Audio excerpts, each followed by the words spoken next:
Mm. Bonsoir à tous et Mm. bienvenue une fois de plus à notre festival de bonnes nouvelles, festival de notre écosystème DigiU.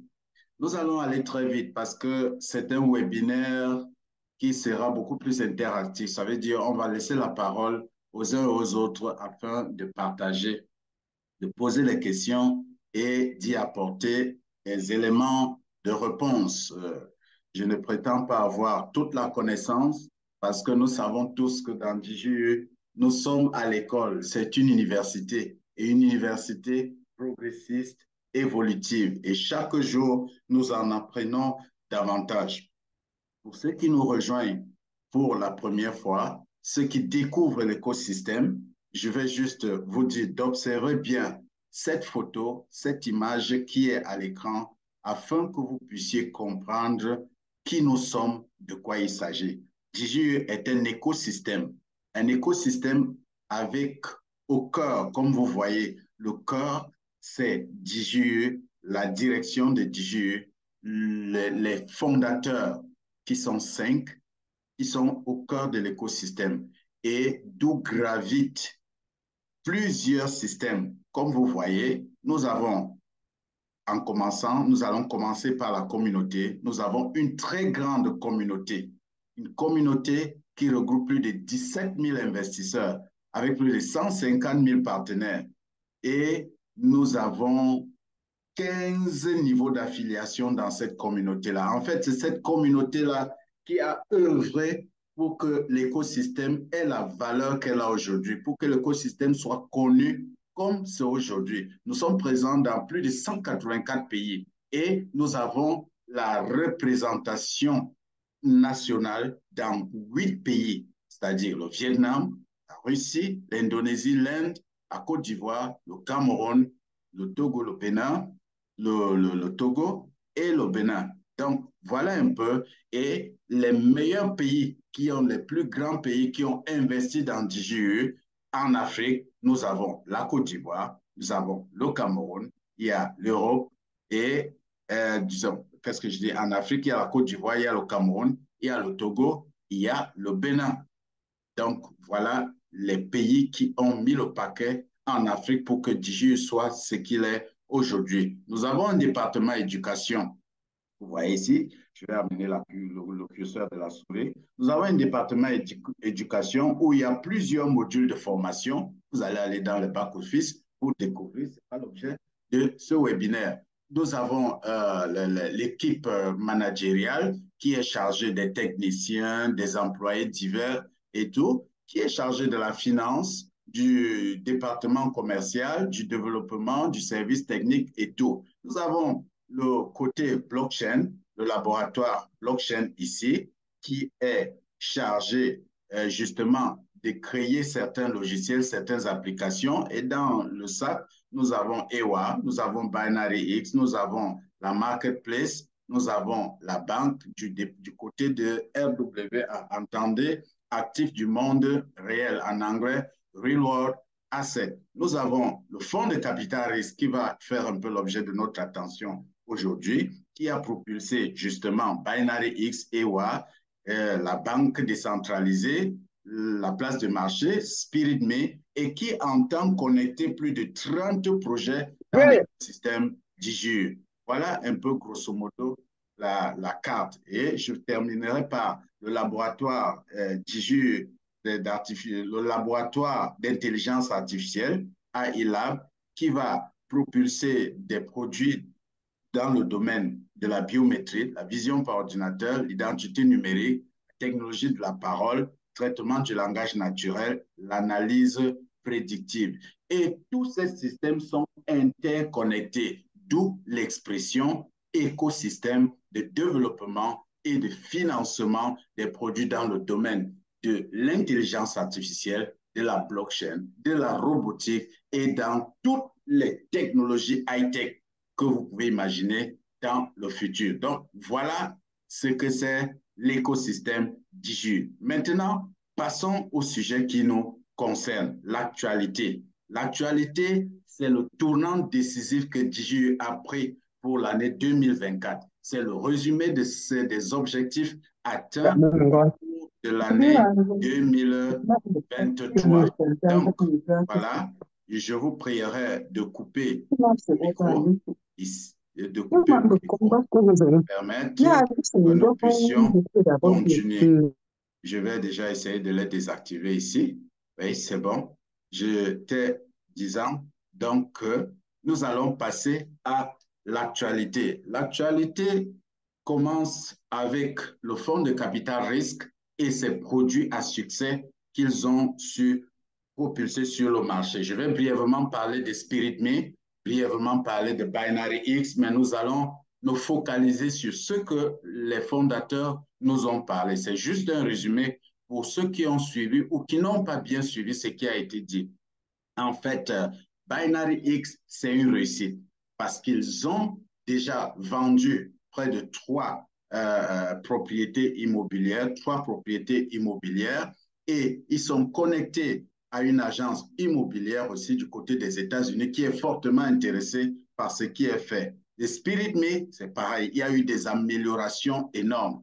Il y a déjà des contacts avec des chaînes de télévision qui sont intéressées par ce concept. Maintenant, nous focalisons sur le fonds de capital risque qui a le vent en poupe, qui est déjà connecté à plusieurs autres grands fonds. Vous savez, notre fonds de capital risque n'a pas encore une envergure comme les grands fonds, comme par exemple Webwise Venture ou bien Venture Capital ou Big Brain, mais qui est fortement intéressé, qui intéresse ces grands fonds de capital risque-là. Et le cas principal ici, c'est Webwise Ventures. Webwise Ventures est focalisé sur le Web3, l'intelligence artificielle, la blockchain et la high-tech. Rappelons-nous que DigiU, c'est aussi l'orientation vers le Web3, à savoir notre futur métaverse. Donc, Webwise est fortement intéressé par notre fonds de capital risque. Et en bas, vous pouvez aller sur le site de Webwise, c'est webwise.vc, pour essayer de voir qu'est-ce qu'ils font là-bas, qui ils sont. Vous pouvez y aller et faire un tour pour découvrir. Donc, voilà, c'est l'un des fonds qui est fortement intéressé. Et lorsque des géants s'intéressent déjà à vous, ça veut dire que vous êtes sur le chemin du succès. Parce que eux, ils viennent quand ils savent que vous ne pouvez plus échouer. C'est là où ils viennent aussi maintenant pour entrer dans ce que vous êtes en train de faire. Eh bien, voyons, le fonds de capital risque, quels sont ses projets en 2024? La première des choses, puisque notre fonds de capital risque commence déjà à intéresser les plus grands de la planète, il est temps donc de le faire asseoir dans le cadre juridique qui convient pour sécuriser tous les investissements et tout ce qui va être fait. Et c'est pour cela que, au même titre que nous avons enregistré DigiU Holding, au même titre que nous avons enregistré DigiU Finance, nous allons aussi enregistrer le fonds de capital risque. Ce sera au premier trimestre 2024. En anglais, Q1 veut dire quarter one. Donc, nous allons enregistrer le fonds de capital risque. Probablement, ce sera, ils ont dit, soit aux îles Vierges, soit aux États-Unis. Ça va dépendre de comment est-ce que le meilleur endroit, le meilleur cadre juridique pour protéger nos inventions et nos contrats.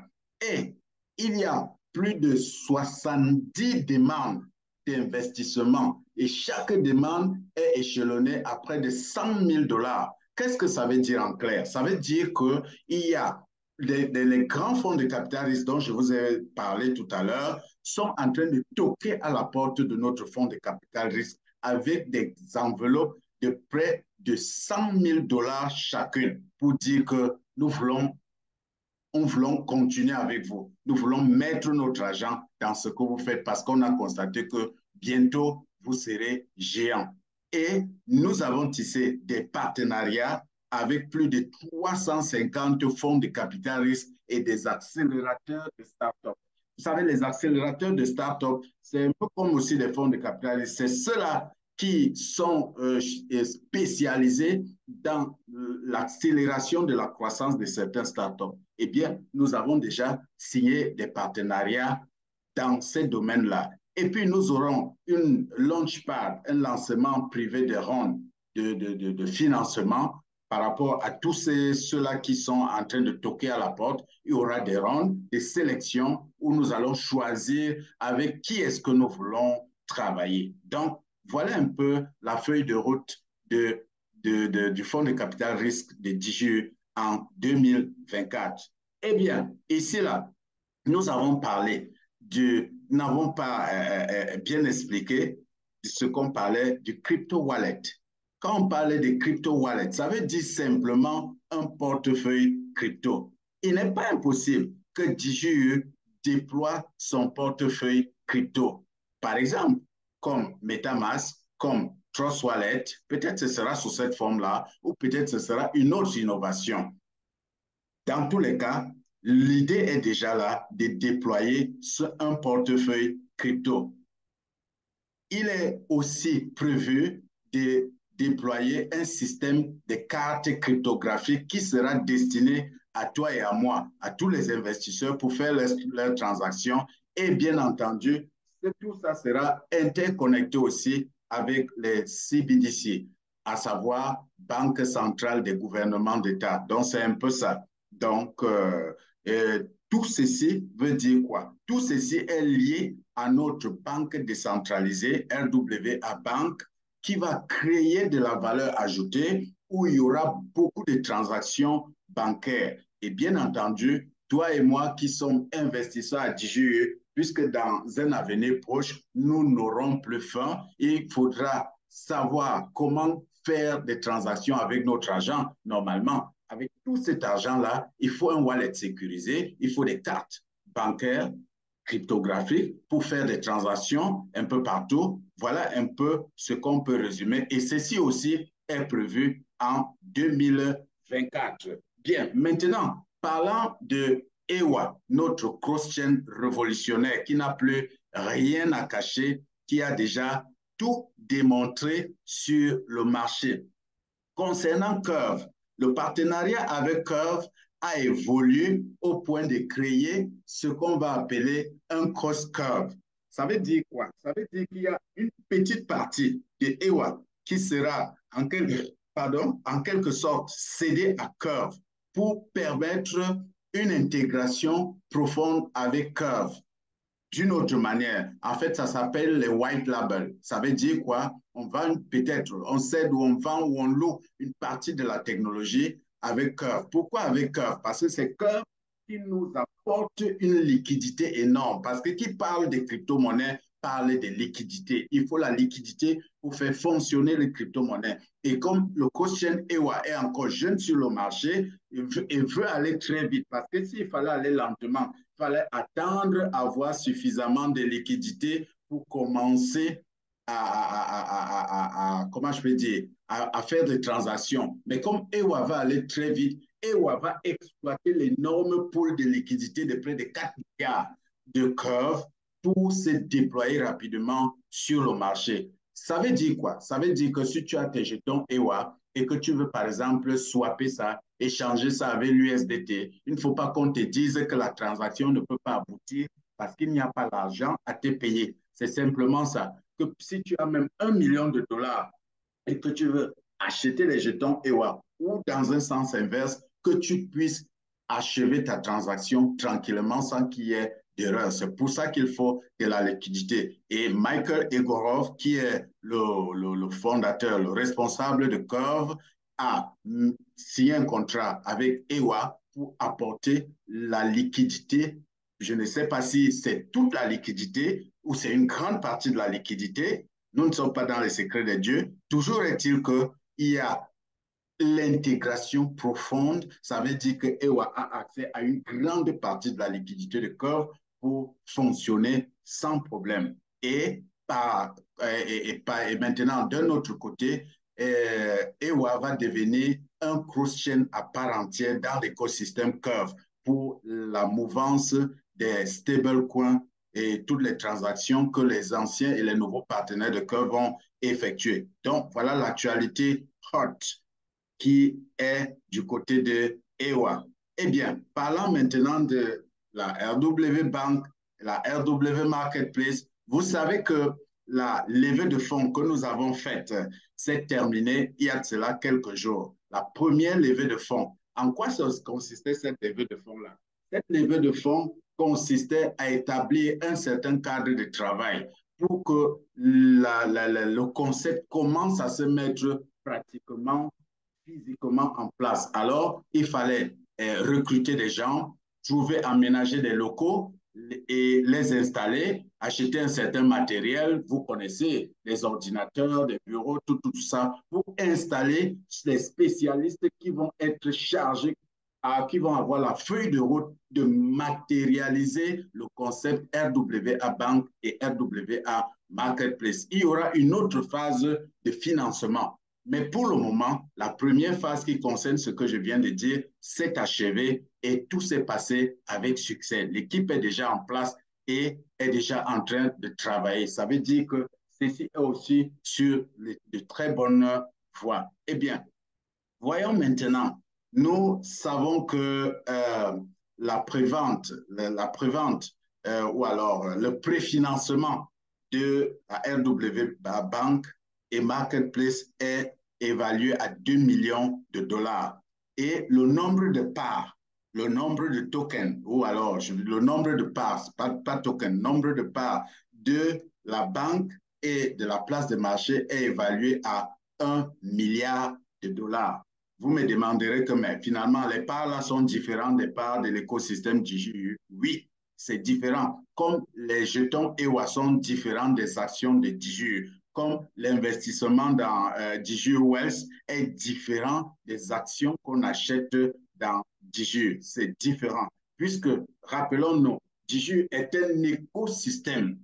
Ça veut dire un composé de plusieurs systèmes et chaque système a un département, on peut dire à 80% indépendant, comme par exemple EWA a un directeur général, a un trésorier, un fondateur et des techniciens, a un fondateur qui s'occupe de ça. Et de la même manière aussi, RWA Bank et Marketplace aura un département totalement dédié avec un président et toute son équipe là-bas pour gérer cela. Eh bien, comme je disais, l'équipe primaire est déjà assemblée et c'est l'équipe du développement, l'équipe du marketing, l'équipe du commerce pour tout ce qui concerne la marketplace et notre banque décentralisée. Eh bien, en janvier 2024, en janvier 2024, on va avoir la première conversion, en fait, la première installation pratique, ou si vous voulez,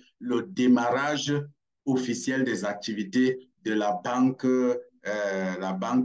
décentralisée, la place de marché. Et en avril, nous aurons certainement les premiers contrats, les premiers deals, les premières transactions dans cet écosystème.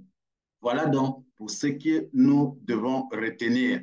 Et bien entendu, la conséquence de toutes ces réussites, c'est que la vente des actions s'arrête le 30 juin 2024. La vente des actions s'arrête le 30 juin 2024. C'est les fondateurs qui le disent. Et s'ils le disent, ça veut dire qu'ils savent déjà sur quoi ils comptent. Parce que je n'avais jamais vu auparavant un écosystème fixer directement l'arrêt de la vente des actions quelques années seulement après son lancement. Ça veut dire qu'on a réussi. Les gars, nous avons réussi. Donc, nous avons 6 mois. C'est au pas de course. Il n'y a pas de temps à perdre. 6 mois.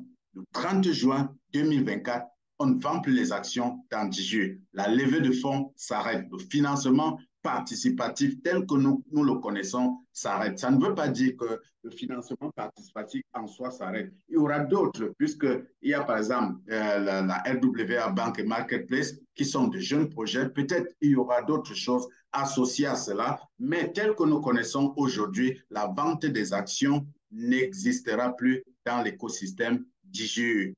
Voilà la principale chose à noter, à communiquer à tout le monde. Eh bien, qu'est-ce qui va donc suivre? avant cela, ce qui nous intéresse actuellement, et c'est là où beaucoup d'entre nous se posent des questions, il y a les bonus à l'achat des parts vont être ôtés le 1er janvier 2024. Je répète, les bonus à l'achat des actions vont être ôtés, supprimés, enlevés, annulés le 1er janvier 2024. L'action du jour va augmenter chaque mois jusqu'au 30 juin 2024. Ça veut dire que à partir de cette fin du mois-ci, s'il faut se baser sur ce qui est dit ici, l'action du jour va passer de 0,05, peut-être à 0,6, peut-être à 0,7, je n'en sais rien, mais ça va augmenter. Troisième chose, il sera impossible à quelqu'un d'avoir plus de 10 000 dollars d'actions en termes d'actions dans l'écosystème. Ah, ça devient chaud. Ça veut dire quoi? Ça veut dire quoi? Si quelqu'un s'inscrit maintenant, qu'il ait même 1 million de dollars, il est seulement autorisé à avoir un paquet de 10 000 dollars, pas plus. Tu payes un paquet de 10 000 dollars, tu veux encore payer, acheter un autre, on te dit que c'était bon pour toi. Ça, c'est nouveau. Donc, ça veut dire quoi? Ça veut dire aussi que, je suppose, que si quelqu'un a déjà fait un investissement de 3 000 dollars, il a encore possibilité de faire un investissement de 7 000 dollars maxi. Et puis, c'est clôturé.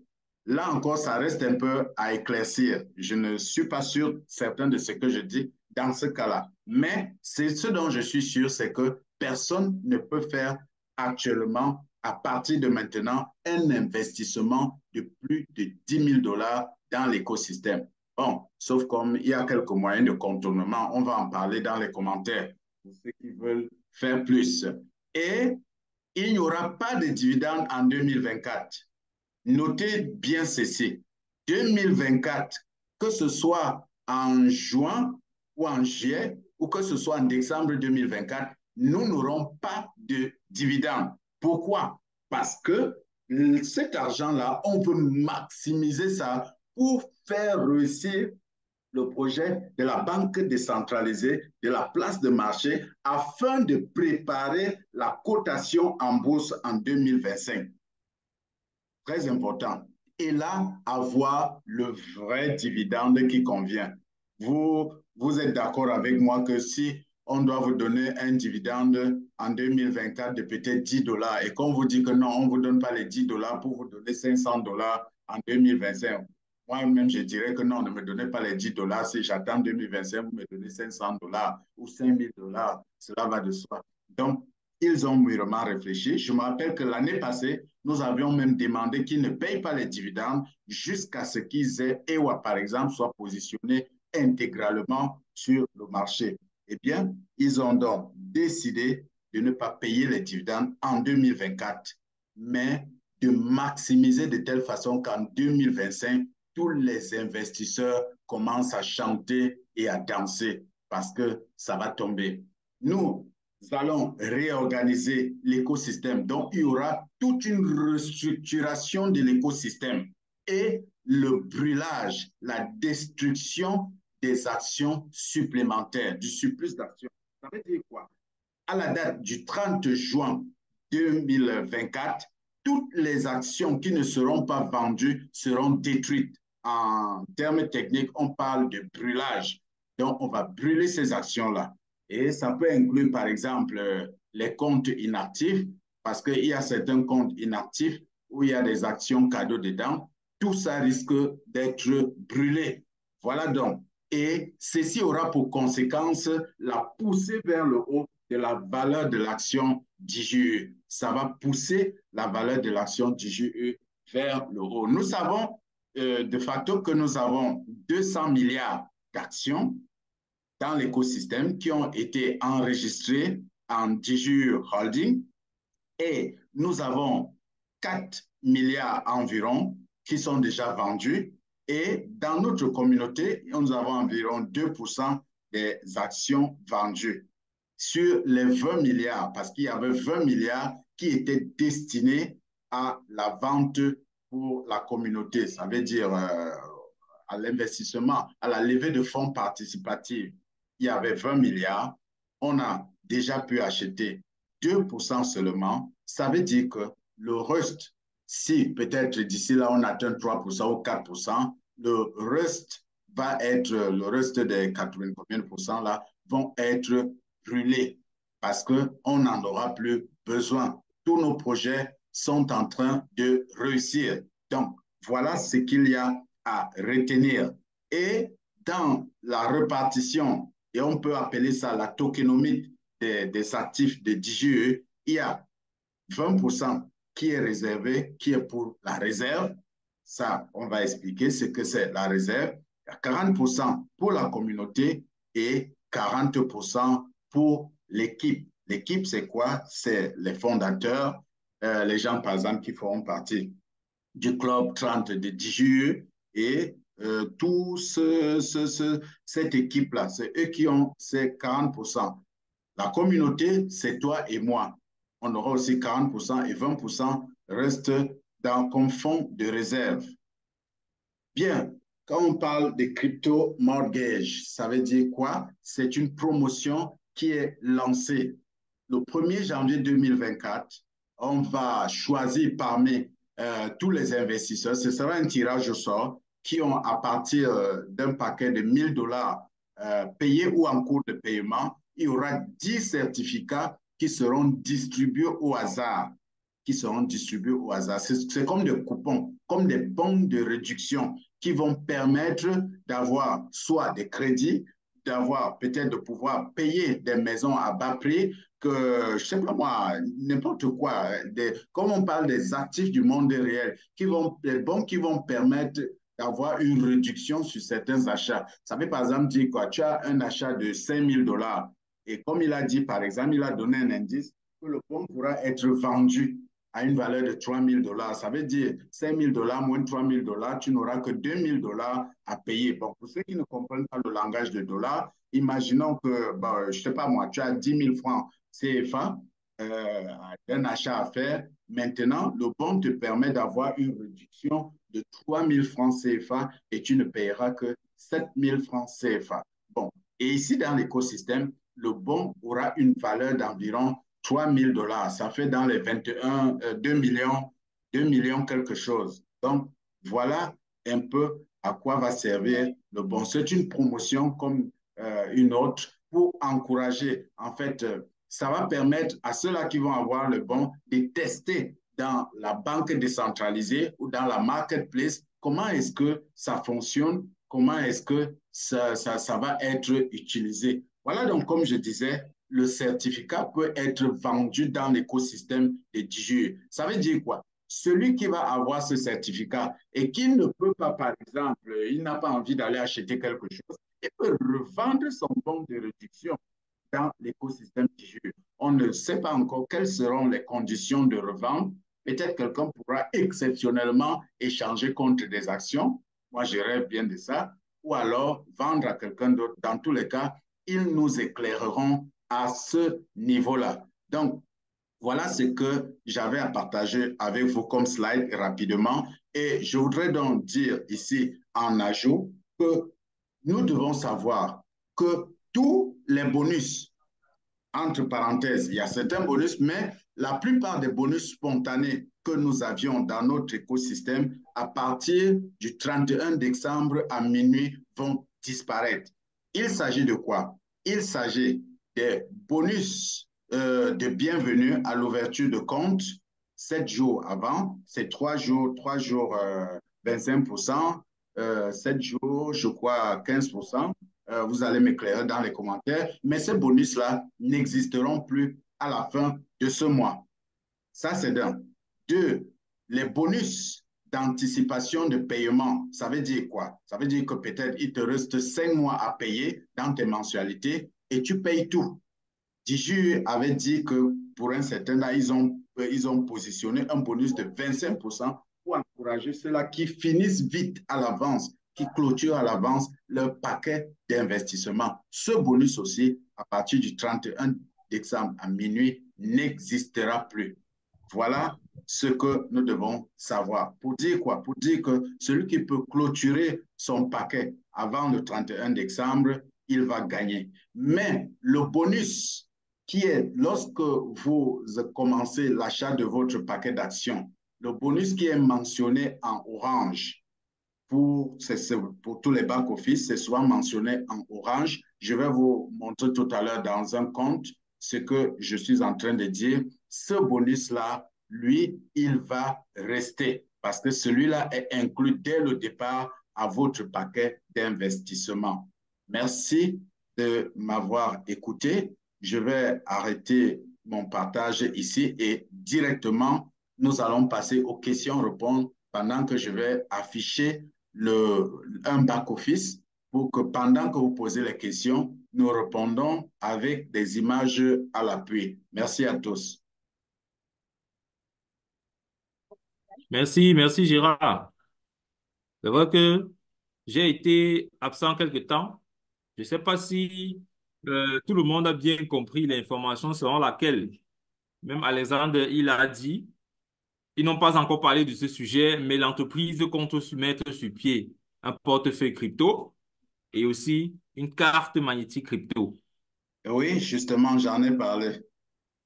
C'est magnifique, c'est magnifique. Donc, euh, si vous avez des questions, il y a beaucoup de gens. Nous allons procéder par ordre. Je vais afficher un autre slide. Je vais partager un back-office. Si vous avez des questions, levez la main, posez votre question ou alors vous écrivez dans le chat. Je vais charger mes collaborateurs Donatien ou Paul Denis ou autres de checker le chat pour voir les questions qui sont écrites afin que nous puissions répondre. Donc déjà, il y a Copernic qui a la main levée. Tu peux ouvrir ton micro. Tu as une question à poser. Nous t'écoutons. Oui, merci Gérard Bion pour votre présentation si claire et précise. En fait, j'ai deux petites préoccupations. La première, je n'ai pas bien saisi peut-être un souci de connexion chez moi ici. Je n'ai pas bien saisi là où vous venez, par là où vous venez de terminer concernant les bonus de 25% des packs qui ne sera plus applicable en 2024. Ma question, c'est de savoir un pack que j'ai pris depuis, que je suis en train de payer à tempérament, que j'ai pris depuis cette année. Et si je l'ai clôturé avant son terme, donc en 2024, mais avant son terme, avant la dernière mensualité, est-ce que je vais conserver mon droit à ces 25%? Est-ce que la question de suppression de ces bonus de 25% sera seulement applicable pour les packs qui seront acquises ou qui seront inscrites seulement en 2024? Pour les anciens packs en tempérament, est-ce que c'est conservé? C'est ça ma première préoccupation. La seconde préoccupation concerne, je pense, le mois de juin, juillet, août, on avait reçu des messages dans les groupes WhatsApp que vers la fin de l'année 2023, il y aura, DJU pourra organiser un rachat des parts sociales pour permettre à chaque investisseur qui veut revendre une partie de ses parts sociales de revendre entre 10 et 30% de ses parts sociales. Est-ce que la question est encore d'actualité ou elle est déjà abandonnée? Merci beaucoup, j'attends vos éclaircissements. D'accord, merci. Si j'ai bien compris, pour la première question, effectivement, si tu as un paquet d'actions en cours, si tu clôtures le paquet d'actions là, après le 1er janvier, supposons le 25 janvier ou le 12 février, tu n'as pas droit aux 25% d'anticipation. Tu n'y as pas droit. Là, c'est clair. Si tu clôtures avant le 31 janvier ou plus tard le 31 janvier à 23h58 ou 59, je ne sais pas trop, tu as droit à ces 25% de paiement anticipé. Mais si c'est après le 31, tu n'y as pas droit, même s'il te restait seulement un mois. Et d'ailleurs, je conseille à tous ceux à qui il reste 1 ou 2 mois de faire tout pour payer avant le 31 décembre ou au plus tard le 31 décembre à minuit. Bon, avant minuit. Donc, voilà un peu. Mais il y a un bonus qui est d'office. C'est ce que je voudrais partager maintenant. Il y a un bonus qui est d'office, qui est l'activation dès l'achat ou alors le paiement de la première mensualité. Il y a un bonus que vous avez qui vous revient de droit et qui n'est pas coté. On va voir un exemple dans ce back-office. Je vais essayer de naviguer. Je ne sais pas si ça s'affiche correctement chez tout le monde. Je vais essayer d'agrandir un tout petit C'est peu. bon. Voilà. OK. Vous voyez, voilà un back-office. Je vais aller dans le menu. On va dans Action. On va dans Échelonnement, par exemple, pour voir le paquet d'actions qui est en cours. Et on va voir dans le cas où on le clôture. Bon, il y a beaucoup d'impayés ici. Par exemple, vous voyez, voici un paquet, un exemple, un paquet de $100. C'est le même exemple partout. Je vais cliquer sur aller à. Vous voyez, par exemple, ici, il reste 4 mensualités sur 10. 4 mensualités sur 10. Ça suppose que je dois payer décembre, janvier, février et mars. Ça suppose que ce paquet doit être clôturé normalement en mars. On va défiler, défiler, vous voyez. Bon, maintenant, regardez ceci. Observez bien. Ça va vous aider tous, nous aider tous. Vous voyez, si on est là, je dois finir ça le 15 mars. Si je finis ça, je suis les paiements normalement jusqu'au 15 mars, j'ai droit à ce bonus-ci, 20%. Comme vous pouvez voir, 20%. Ce bonus-ci ne souffre de rien. Ce bonus-ci ne souffre, ce bonus de 20%-ci ne souffre de rien. Je continue mon paiement parce que c'est le bonus qui était prévu lorsque je prenais le paquet. Ce bonus-là ne souffre de rien. Mais je n'aurai pas les 25% que Dijur a donné que si je paye, par exemple, le 15 février, je paye tout ça. Je clôture le pack le 15 février, je n'aurai pas ces 25%-là. Ceux-là, ces 25%-là sont votés. Mais par contre, si je paye tout ceci avant le 31 décembre, c'est normalement prévu de le terminer le 15 mars. Si je paye ceci avant le 31 décembre, j'aurai mes 20% normaux-ci et les 25% des 5 000 prévus dans le paquet. Donc, voilà un peu ça. Maintenant, pour répondre à la deuxième question, le rachat des parts, effectivement, on avait essayé, les fondateurs avaient évoqué l'option du rachat des parts, mais à la fin, ils ont estimé que c'était un peu trop tôt. Ils n'ont pas confirmé. Ils n'avaient pas déjà confirmé. Ils émettaient l'idée, ils disaient qu'ils sont en train d'étudier si c'est possible. Apparemment, ça n'a pas été possible. Et ça a été évoqué justement. Il est possible que ce soit courant de l'année 2024. Il est possible, je ne dis pas que c'est certain, il est possible que ça puisse se passer courant de l'année 2024, puisque justement, ils vont brûler le surplus d'actions. Ils veulent même limiter les actions sur le marché. Ça veut dire quoi? Ils vont peut-être donner la possibilité à certains investisseurs qui veulent revendre une partie de leur part, tout, ou alors une partie, comme je disais, de mettre cela sur le marché. Donc, attendons pour voir des nouvelles. Certainement, en début d'année 2024, après le lancement de RWA Bank et Marketplace, nous aurons un peu plus d'informations à ce sujet. Merci. Euh, Gérard, bonsoir. Oui. Bonsoir. Oui, tu me permets d'apporter un complément d'information par rapport à la dernière question là. Bien sûr, bien sûr. D'accord, merci. Voilà. Par rapport au rachat des actions, le CEO disait dernièrement aussi que ils ont étudié les résultats du sondage qu'ils ont eu à faire je crois que c'était au mois de mai, je ne sais pas trop. Et ils ont estimé que, enfin pas qu'ils ont estimé, ils ont compris que la majorité avait choisi l'option du versement des dividendes. Donc, ce qui fait que peu avaient choisi le rachat des parts. C'est pourquoi ils ont donc estimé important de remettre cela à l'année prochaine. Donc, c'est l'une des raisons aussi pour lesquelles nous n'avons donc pas le rachat des parts en décembre. Merci. Ok, merci beaucoup, Paul Denis, pour cette Oui, contribution. Effectivement, je ça. peux. Oui, Donatien, vas-y.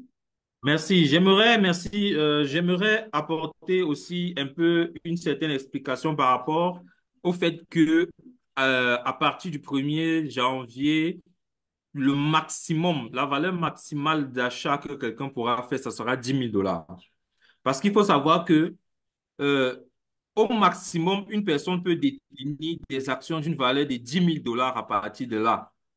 Donc, ça veut dire que si la personne, avant le 1er janvier, a déjà plus de 10 000 $, il ne pourra plus acheter les parts. Mais si cette personne n'a pas encore plus de 10 000 $ d'achat, cette personne pourra acheter encore maximum 10 000 $. Voilà l'explication claire. J'espère que c'est clair pour tout le monde. D'accord, je l'avais déjà dit, c'est sûrement au moment où tu n'étais pas connecté, mais c'est toujours bon de le rappeler. Ouais. Est-ce qu'il y a d'autres questions? Posons des questions, nous sommes là pour ça. Si tu as une question, tu peux lever la Bonsoir à main. tous. Oui, bonsoir, Kevin. Désolé, je ne sais pas trop comment on lève la main, mais bon, Bon, permettez-moi vas-y. de prendre la parole. Oui, j'aimerais savoir, j'ai vu pendant que vous avez fait la présentation, lors de la répartition des parts, vous avez dit par exemple il y avait 20 milliards qui étaient alloués à la vente publique, donc à nous autres, les personnes privées, les personnes lambda. Maintenant, les 180 milliards, ils sont alloués à quel marché? Est-ce que ce sont les 180 milliards d'actions qui sont allouées aux grands fonds ou bien, j'aimerais un peu que vous m'éclaircissiez à ce niveau, s'il vous plaît. Oui, justement, les 180 milliards sont alloués aux grands fonds. Il y a une partie qui est allouée au staff directorial, les fondateurs et tout ce qui concerne tout cela. Vous savez, maintenant, vous allez peut-être me demander que, mais pourquoi 180 est alloué aux grands fonds? Je vais un peu expliquer, pour un début d'explication. Vous savez, les 20 milliards qui sont alloués au financement participatif ont plus d'importance, plus de valeur, bon, je sais pas, plus d'importance que les 180 milliards. Pourquoi? Parce que c'est la base. Cette base-là permet à l'écosystème de le rendre solide et indépendant pour le moment. C'est pour ça que vous avez constaté qu'on a commencé par ces 20 milliards-là pour bâtir le socle, la fondation de Diju depuis sa création. C'est par là qu'on a commencé. Ça permet de ne pas intégrer les requins, disons-le comme ça, très tôt dans l'écosystème pour venir dompter et dominer. Maintenant, lorsque la base, tout est déjà mis en place, maintenant on peut vendre au fonds de capital risque. Quand vous entendez par exemple, comme on parlait des grands fonds de capital risque, la Big Brain Holding et autres, ce que je venais de montrer là, quand ils apportent 100 000 $, c'est en échange de quoi? Posez-vous cette question. C'est en échange des actions. Ce n'est pas en échange de quelque chose. Donc, c'est en échange de certaines actions. Les autres vont venir avec 1 million de dollars. Il faudra leur céder certaines actions. Donc, voilà un peu ce que je peux dire dans pour répondre à ta question. Merci. D'accord, d'accord, merci. Bon, maintenant, ma deuxième préoccupation, c'était au niveau des bonus. Bon, moi, par exemple, aujourd'hui, je l'ai même partagé dans un des groupes WhatsApp de la communauté. Comment dire, j'ai terminé l'échelonnement d'un pack et bon, j'ai bénéficié des 25% de départ. Mais sauf que en terminant l'achat du pack, DJU m'a fait un petit bonus pour pouvoir acheter pendant 3 mois de plus au prix de mon premier, enfin au prix je sais pas comment dire, au Oui, prix au prix de d'échelonnement de la mon pack, première voilà. escompte. Voilà, voilà. Ils m'ont permis de maintenir ce prix-là pendant 3 mois. Donc, si dans les 3 mois, 3 prochains mois, j'ai envie de rajouter des parts, ils m'ont maintenu le prix de départ auquel j'ai commencé à acheter mes parts d'actions. Donc, j'aimerais savoir, est-ce que ce bonus-là est inclus dans l'annulation des bonus ou est-ce que, voilà. Non, ce bonus-là n'est pas inclus. Ça veut dire quoi? Ça veut dire que OK. cette validité de 3 mois-là va aller jusqu'à son terme. Si pendant ces 3 mois, si tu reprends un autre paquet d'investissement, tu l'auras à l'escompte où tu avais commencé. Ce bonus-là n'est pas concerné par ce dont nous parlons. Bon, on ne peut pas dire que c'est un bonus en tant que tel, quoi. Bon, on peut appeler ça bonus, mais je veux dire que ce n'est pas la même chose que les 25% d'anticipation de paiement ou alors les 25% à l'inscription. OK.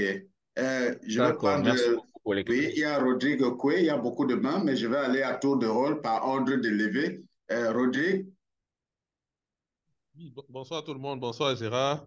bonsoir. Gérard Bion, pour que mon homonyme ne vienne pas dans la conversation. Bon, alors, je voulais savoir que tu m'éclaircisses un peu. Oui.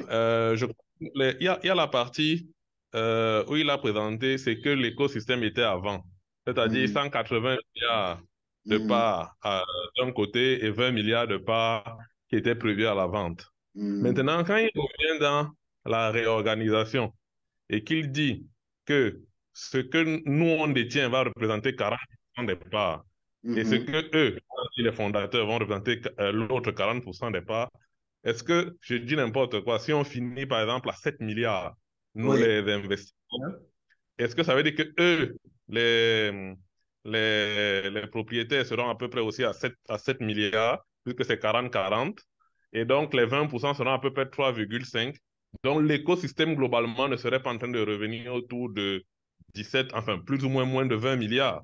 C'est ce que je Oui. veux comprendre. Est-ce que c'est tout l'écosystème qui va revenir autour de 20 milliards, si je prends cet exemple-là, ou bien il y aura toujours les 180 quelque part?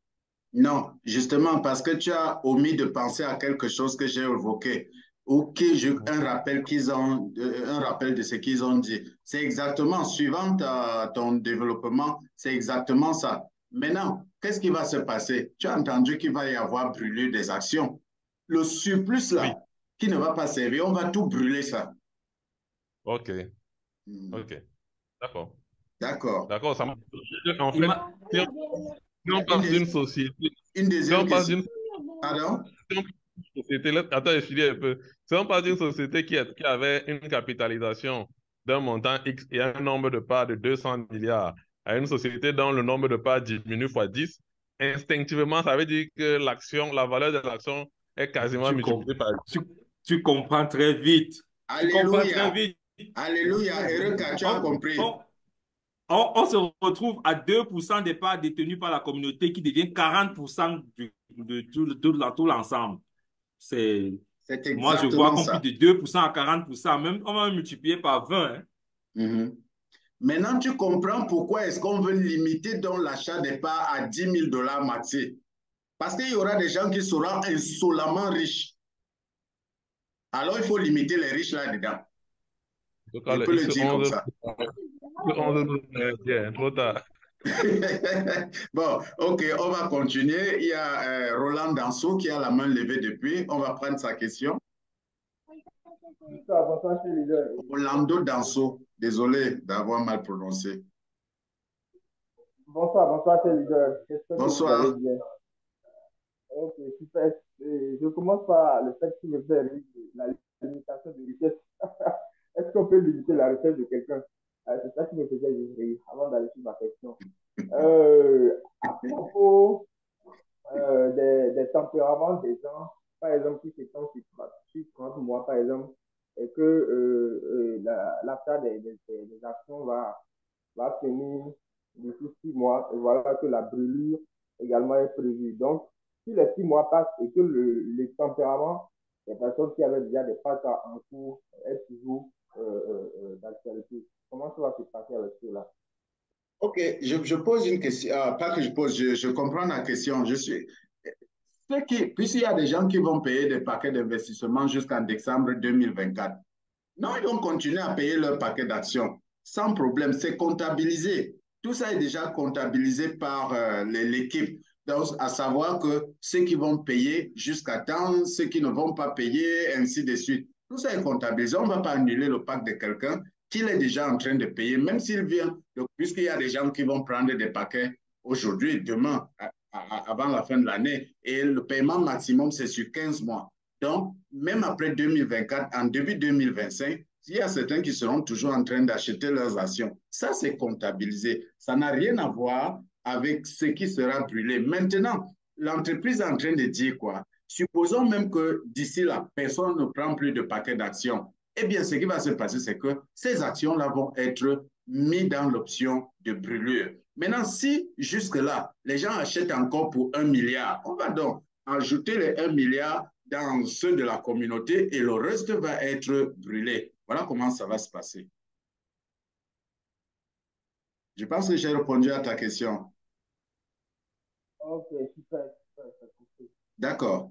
Il y a Stéphane qui a levé la main. Ensuite, Yari Léonard. Stéphane, Stéphane Flash, pour préciser. Si tu es Oui, avec bonsoir. nous, oui.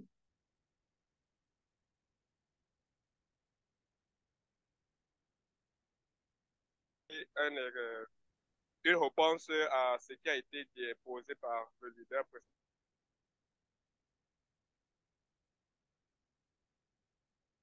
À trouver après le paiement d'un pacte qui venait de terminer.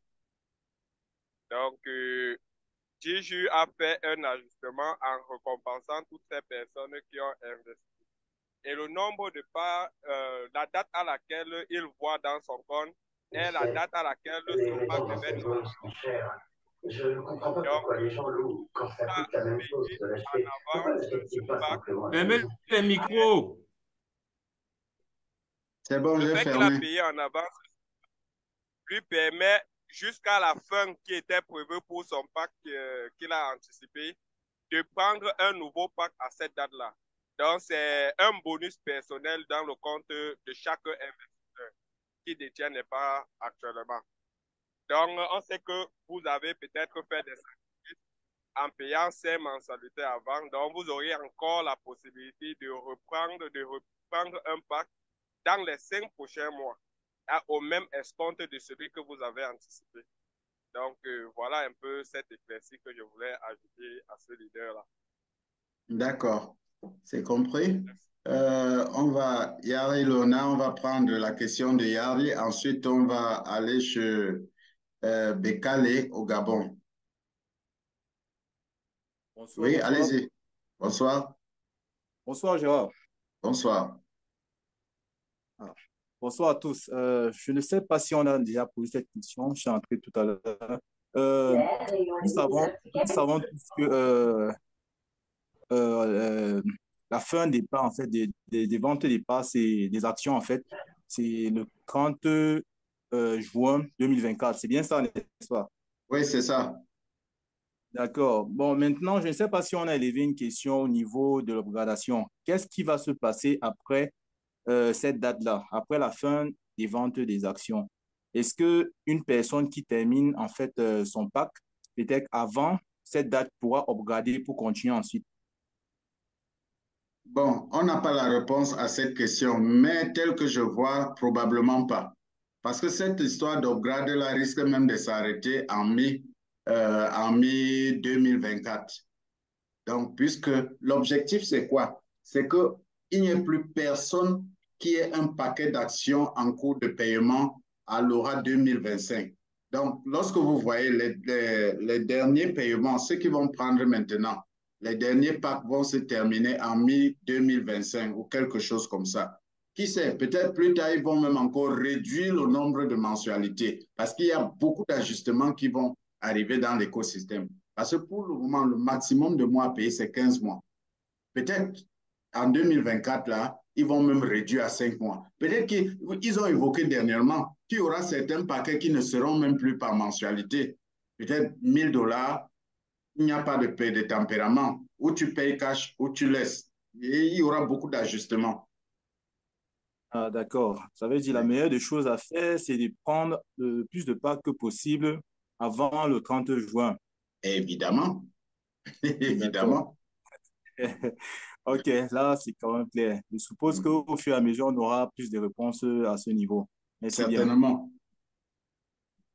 D'accord. Bekale, votre question? Oui, bonsoir tout le monde. Bonsoir. Euh, Finalement, bon, ma préoccupation vient d'être répondue là par les différents leaders là, qui m'ont précédé. C'était justement savoir à quel moment la limite de l'achat des packs là aurait lieu. J'ai entendu que c'est le 30 juin. Donc, ce qui veut dire que d'ici le 30 juin, on a encore la possibilité de prendre le nombre de packs que nous voulons. C'est bien ça? Oui, oui, à condition que ça ne dépasse pas 10 000 $. À condition que ça ne dépasse pas 10 000 $. Ouais. Ah, d'accord. Oh, Dieu merci. Donc, non, c'était tout. Comme les réponses ont été déjà répondues et que j'avais déjà levé la main, il fallait que j'intervienne quand même. D'accord, Merci. ça marche. Merci. On prend une autre question. Abdel Mogore, vous avez la parole. Allô? Abdel? Bon, il est un peu distrait. Quelqu'un Il y a, d'autre? il y a, il y a une Oui. question, enfin, il y a une, je sais pas, c'est une question dans le chat. Il dit, c'est Monsieur Yobo. Il dit, c'est 3 mois ou 5 mois pour bénéficier de la promotion. Je ne sais pas de quelle promotion il parle, je ne comprends pas. Moi non plus, hein, je me demande de quoi est-ce qu'il parle. Il parle de la fin du paiement. Quand tu finis ton pack, on te maintient l'escompte pendant 3 mois. Ah, c'est 3 mois. Et le leader Stéphane Flash a parlé de 5 mois. C'est pour ça qu'il voulait la préciser. Ah non, c'est 3 mois. C'est 3 mois. Il y a quelqu'un qui veut dire 5 mois, alors que c'était dit 3 mois. Voilà, donc c'est pour ça que je voulais OK. ton rythme. Il y a une question dans le chat. Est-ce que les parts seront même prix? Bon, il veut dire, est-ce que les parts auront le même prix?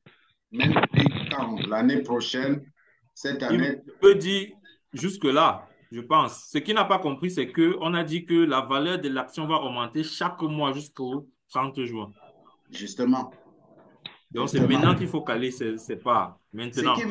Ce qui veut dire que à partir du 31 ou peut-être le 1er janvier, l'action du jeu va augmenter, ce qui aura une incidence dans la quantité de parts qu'il y aura dans le paquet. Donatien, tu continues à parler? Non, pas du tout, pas du tout. D'accord, ok. Rodrigue, tu avais quelque chose à dire? Ta main est levée. Oui, je ne sais pas si tu as évoqué ça parce qu'au début, j'ai entendu Alexander y parler d'un partenariat avec la Silicon Valley. Je ne sais pas si j'ai bien suivi. Tu as bien suivi. Tu as très bien suivi, mon frère. Merci du rappel. Voilà, Merci du rappel.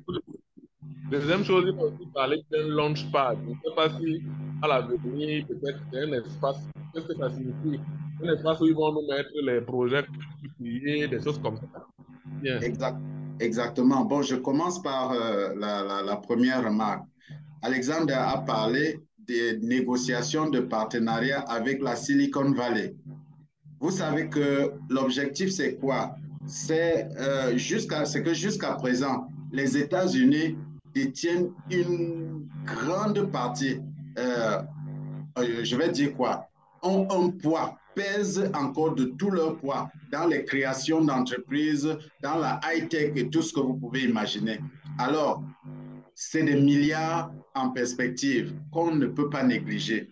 Donc, être en contrat, en partenariat avec des grands de la Silicon Valley, c'est une extension énorme. Et donc, ils se sont fait approcher ou ils ont approché, cela va de soi, ils sont en contact avec certains géants de la Silicon Valley pour entrer en partenariat avec eux. Rappelons-nous que Binary X est bien vu de ce côté-là. SpiritMe aussi, SpiritMe qui a déjà des contrats dans certaines entreprises et chaînes de télévision aux États-Unis. Donc, ça attire une visibilité sur l'écosystème DigiE. Donc, il y aura certainement, connaissant l'efficacité d'Alexander, il n'est pas directeur de la stratégie, et de la planification par hasard. C'est un fin stratège. Donc, il est en train certainement de nous concocter quelque chose de faramineux de ce côté-là.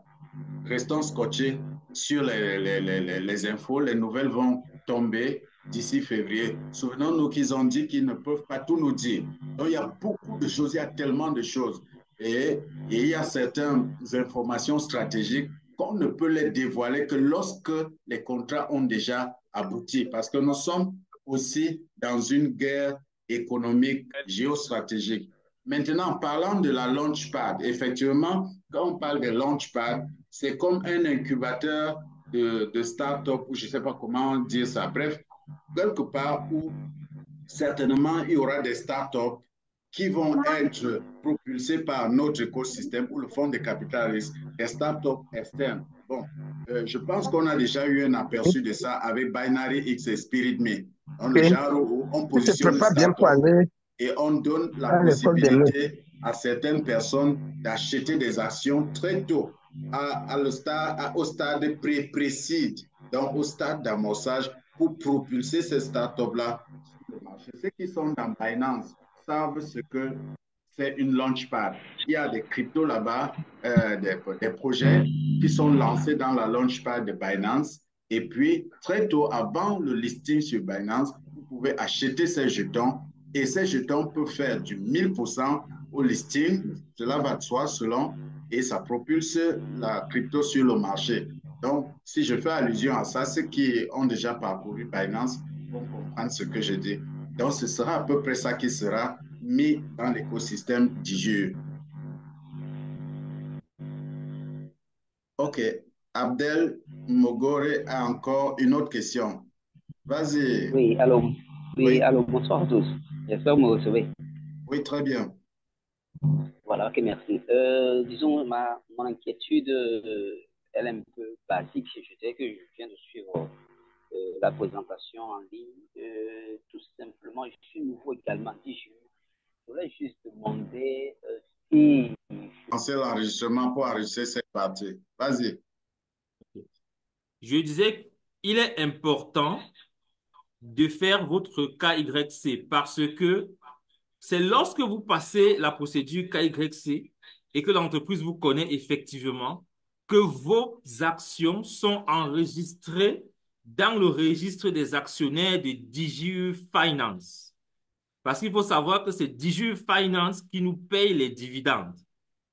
Donc, si vous n'enregistrez pas vos actions là-bas, sachez que vous êtes, comme Gérard a dit, vous êtes actionnaire, vous êtes propriétaire de vos actions à 40%. Enregistrez-les. Comme ça, même si quelqu'un va sur le site de eCyprus, vous savez que l'entreprise est enregistrée à Chypre, dans la juridiction chypriote. Si quelqu'un va sur le site web de la juridiction chypriote où les entreprises qui sont enregistrées là-bas sont listées, la personne cherche DigiU Holding.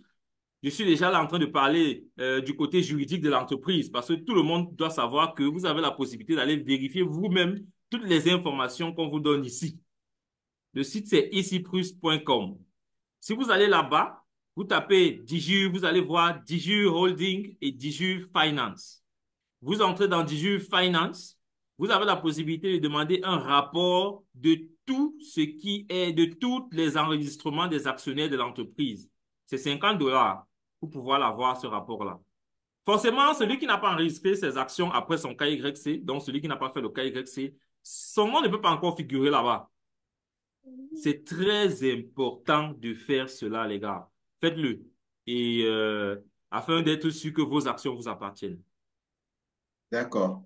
Merci. Nous allons prendre encore une ou deux interventions avant de nous séparer. Il est 18h25. Nous avons encore 5 minutes. Alors, je vais prendre la question ou la suggestion ou l'apport de Stéphane Flash. Oui, tu peux parler un peu plus fort. On t'entend à peine. Un peu très sensible au KYC. Donc, ici, j'ai plutôt une question cette fois-ci. Ouais. C'est de savoir, est-ce que dans le contrat d'investissement de DigiU, il y a une possibilité qui dit que si nos enfants, si nous avons déjà investi dans des comptes de nos enfants, de nos frères de famille, et qu'ils n'ont pas encore l'âge majeur pour que nous puissions passer le KYC, qu'est-ce que nous allons faire si déjà l'IPO c'est en 2025 et ils n'auront toujours pas l'âge majeur ou l'âge adulte? Qu'est-ce qui va se Bon, passer en ce moment-là? oui, là, Est-ce je ne que la saurais le propriété dire. de leur compte sera toujours comptée parmi les actionnaires ou bien on va laisser leur compte en attendant leur âge adulte? Bon, honnêtement, je n'ai pas de réponse à cette question-là. On devrait peut-être, je vais noter ça et puis on va poser cette question-là au support ou alors au service juridique et ils sauront quoi nous dire. Donc, je ne peux pas te répondre parce que je ne sais pas effectivement ce qui implique ce que tu es en train d'évoquer là. Donc, mais néanmoins, D'accord. c'est une très bonne question, elle est pertinente. Il faudrait qu'on la pose pour savoir comment est-ce qu'ils ont prévu gérer ces cas-là. D'accord, merci. Merci. OK. Il y a une question dans le chat, ou bien c'est une proposition du leader Félix Adjaye. Oui. Il dit, bonsoir, chers partenaires et grand leader Gérard Bion. Voilà. Merci infiniment pour votre présentation de ce soir. Moi, personnellement, je trouve que Diju nous met déjà trop de pression. D'autant plus qu'il y a des partenaires qui se chinent à payer. Qui se chinent à payer ne serait-ce qu'une mensualité par mois. Mais dit à ceux-là de payer la totalité de leur part avant le 1er janvier pour bénéficier des 25%, je trouve que c'est un peu gauche. Il aurait pu dire, ils auraient pu dire à partir du 1er janvier, les 25% ne seront plus disponibles et comme ça permettre à beaucoup de partenaires de sécuriser des packs histoire de prioriser les anciens. Oui, je comprends un peu ce qu'il veut dire, dans le sens si où les 25% restent disponibles pour tous ceux-là qui ont déjà des paquets en cours. Mais que ceux qui vont prendre à partir du 1er janvier n'auront plus droit à ces 25%-là. Bon, ça c'est une idée. C'est vrai, c'est possible que c'est ce que tu souhaites qu'ils auraient pu faire. Mais bon, ils ne l'ont pas fait. Et c'est de leur propre chef. Parce que j'ai expliqué que les bonus spontanés qu'ils mettent, c'est des bonus promotionnels qui peuvent être établi sur 2 semaines, sur 1 mois, sur 3 mois, dépendant de comme le conseil d'administration décide. Ça, c'est différent des bonus officiels, des bonus qui sont, si on peut parler un peu, dans le contrat d'investissement quand tu prends ton paquet d'actions. Ces bonus-là, tu les as de droit. Maintenant, les bonus, comme par exemple les actions cadeaux qu'on donne à l'enregistrement, ils peuvent décider de les supprimer. Ça, vous n'allez pas les demander pourquoi est-ce qu'ils suppriment ça. C'était pour attirer les investisseurs, pour faire une part belle à ceux-là qui viennent dans l'écosystème. Mais à un niveau, quand on n'en a plus besoin, on n'a plus besoin d'investisseurs. On peut décider de les supprimer. Tu n'as pas besoin de dire que pourquoi vous les supprimez. Donc, voilà un peu ce que je peux répondre par rapport à ça. Donc, c'était de 25% pour encourager les gens à faire entrer de l'argent dans l'écosystème pour certains financements. Eux-mêmes nous ont dit, souvenez-vous qu'ils sont transparents, ils ont dit il y a certains mois avant pour dire que si vous payez vite, on a besoin de telle somme. Si vous donnez cette somme avant telle date, ça va nous permettre aussi d'avancer très vite jusqu'à un niveau pour permettre donc de stimuler ces investissements. On crée donc des promotions pour attirer un peu plus de fonds. Maintenant, lorsqu'on a atteint ces objectifs-là, on peut décider de supprimer ces promotions-là, puisque les promotions-là ont été placées là pour atteindre tel ou tel objectif. Dès que l'objectif est atteint, on supprime. Maintenant, tu n'as plus le droit de venir dire que mais pourquoi vous ne continuez plus? Ils vont te dire que mais on avait mis ça par rapport à ceci. On a atteint cet objectif, donc on supprime ces bonus. Ceux qui ont profité pendant ce temps-là, tant mieux. Ceux qui n'ont pas profité, tant pis. Je peux paraître dur, mais sachez que moi-même, je suis concerné. Hein. Donc, moi-même, ça me fait mal. Mais c'est qu'il faut comprendre comment une entreprise fonctionne. C'est comme tu as une boutique et alors tu as besoin de fonds. Tu vends peut-être du lait. Je ne sais pas moi, la boîte de lait à 2000. Et puis tu dis que, OK, comme ça là, celui qui prend 2, tu offres 3. Et puis tu dis que c'est pendant 2 semaines. Ou tu ne mets même pas de date. tu mets dans la limite des stocks disponibles. Et puis, avant même les 3 mois que tu as mis, 2 semaines, le stock est fini. L'autre vient 3 semaines après, tu lui dis qu'il n'y a pas. Il commence à te dire que, mais pourquoi il n'y a pas? N'est-ce pas, tu as dit que c'était une promotion. Le stock est épuisé, c'est fini, c'est fini. C'est un peu dans ce sens-là qu'il faut comprendre ça. Merci. 18h31. Une dernière question, M. Yobo, et puis nous allons terminer. Oui, donc c'était pour justement les 25%. Vous m'entendez? Très bien. Voilà, pour les 25%, en tout cas, vous êtes nos représentants. Hein. Je pense que on ne peut pas enlever quelque chose de la bouche de quelqu'un comme cela. Voilà, donc vous pouvez aussi poser le problème aux responsables, ceux qui sont en haut là-bas, pour leur demander de surseoir à cette annulation, hein, pour ceux qui ont déjà des pactes en cours et faire en sorte qu'à partir du 1er janvier, les nouveaux pactes ne sont pas, enfin, ne bénéficient pas de cet avantage-là. Voilà ce que je voulais dire. Je vous demande d'être notre avocat auprès de la hiérarchie. Merci. D'accord. Allô, Gérard. Allô, Oui. Gérard. Oui. Je voulais dire quelque chose afin que tu puisses fermer. Ouais, merci. Bienvenue. Merci, frère. Ouais, J'étais là depuis, je suivais un peu. Ah, d'accord. Alors, bonsoir à tout le Comme monde. il y avait plus de 70 félicitations. personnes là, je n'ai pas remarqué ta présence. Oui. Félicitations à tous ceux qui ont vraiment pu acheter des actions, qui ont fait l'effort, mine de rien, ce n'est pas facile, mais qui ont fait l'effort d'acheter des actions. Il faut dire que en toute entreprise, à partir d'un moment, il y a une certaine évolution. Qu'on le veuille ou qu'on ne le veuille pas, forcément, cette évolution doit se faire. Et on est arrivé à la partie où 10 jours, c'est vrai, va peut-être faire des malheureux, faire des frustrés, mais ça doit se faire. Pour aussi le bien-être de ceux qui ont investi depuis 2019. Pour ceux qui ont investi sans avoir d'arrière-pensée. Ceux qui ont cru sans avoir vraiment hésité. Vous comprenez? Aujourd'hui, moi, je comprends les nouveaux qui arrivent. Aujourd'hui, certains se plaignent pourquoi on doit arrêter la vente, Mais c'est le processus d'une entreprise bien établie. Forcément, un jour, il faut que ça s'arrête. C'est vraiment dommage pour ceux qui sont venus après.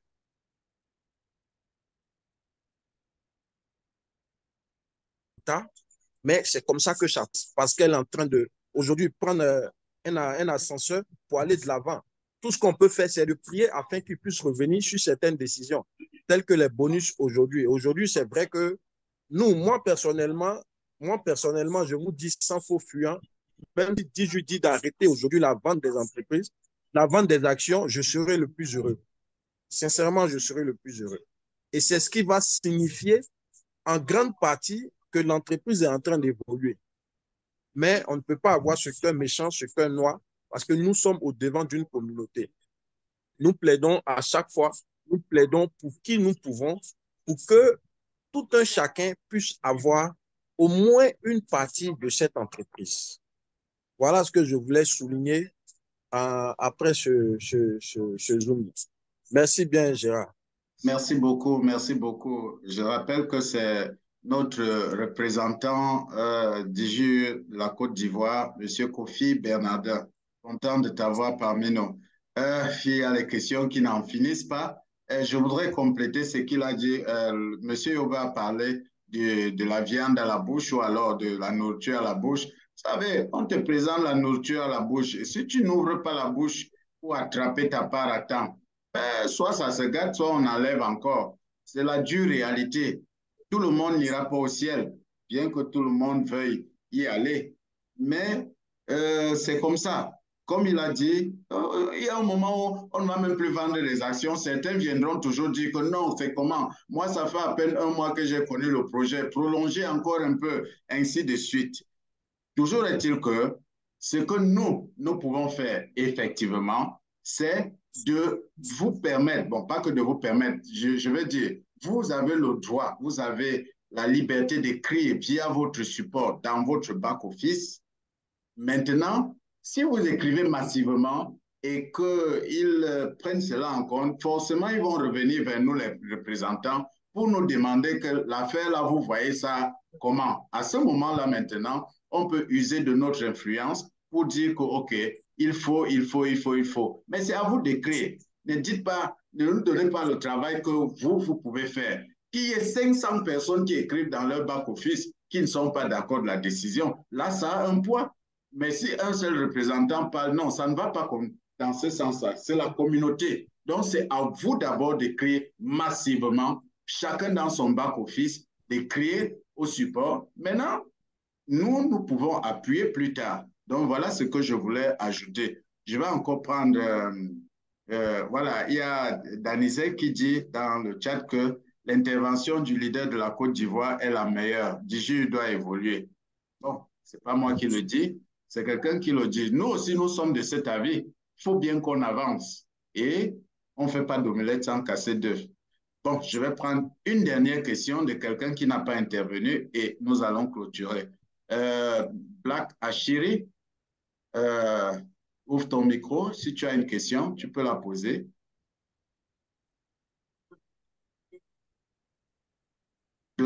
C'est Black Ashiri ou Black Ashiri, je ne sais pas trop, il a levé la main, mais apparemment, il n'est pas connecté.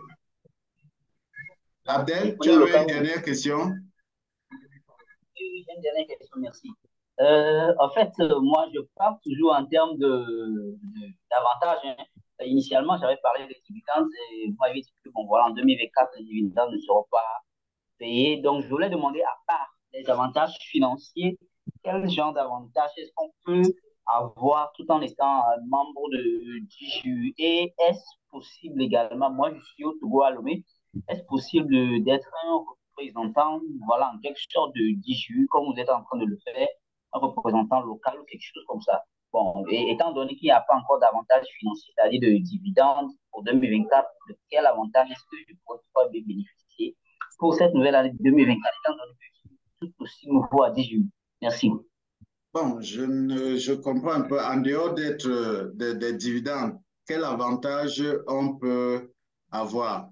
Bon, je vais essayer de répondre, mais je pense que dans tout ça, on part là-bas pour chercher l'argent, non, mon frère. Tu peux encore faire quoi?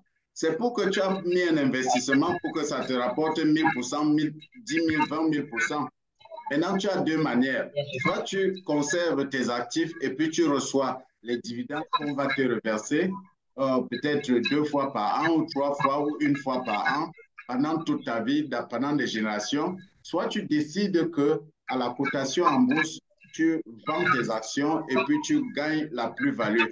Je pense que c'est ça le premier gain. Maintenant, il y a le département éducation de DGE, tu peux apprendre plein de choses là-bas. L'écosystème même en lui-même est une innovation et est en constante créativité. Ça fait qu'on s'éduque, l'esprit s'ouvre et on a accès à d'autres systèmes via le fonds de capital risque. Dans tous les cas, le lien commun, c'est l'argent. Et même mon argent pour en retirer un bénéfice. Je ne sais pas s'il y a autre chose au-delà de ça.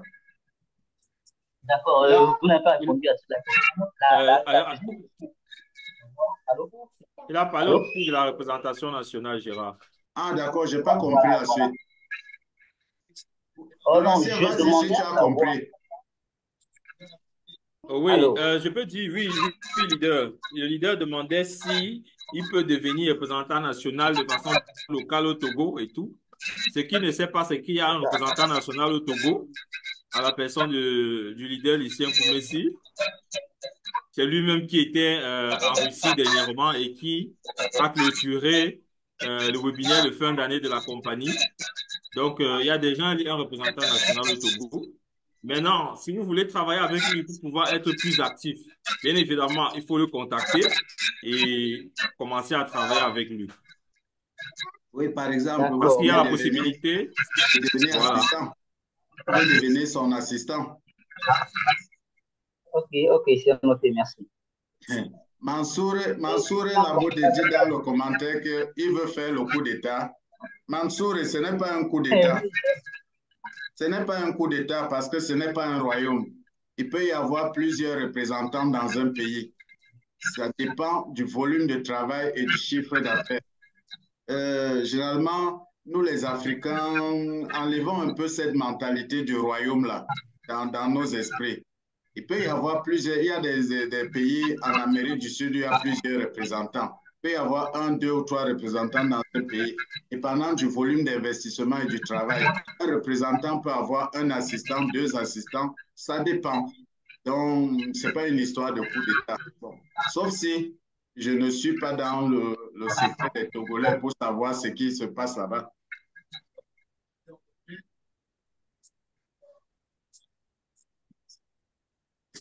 D'accord. OK, je pense que tout est dit. Waouh. Nassir, les questions pleuvent dans le chat. Les gars ne veulent pas te laisser. On ne dira, termine les questions. Sinon, ça ne va pas te laisser dans le groupe. OK, une dernière question. Je prends Mohamed. Mohamed Al-Bashir. Il n'a pas parlé. Une dernière question et puis on arrête. Allô, Mohamed. Mohamed? Bon, il n'est même pas à l'écoute.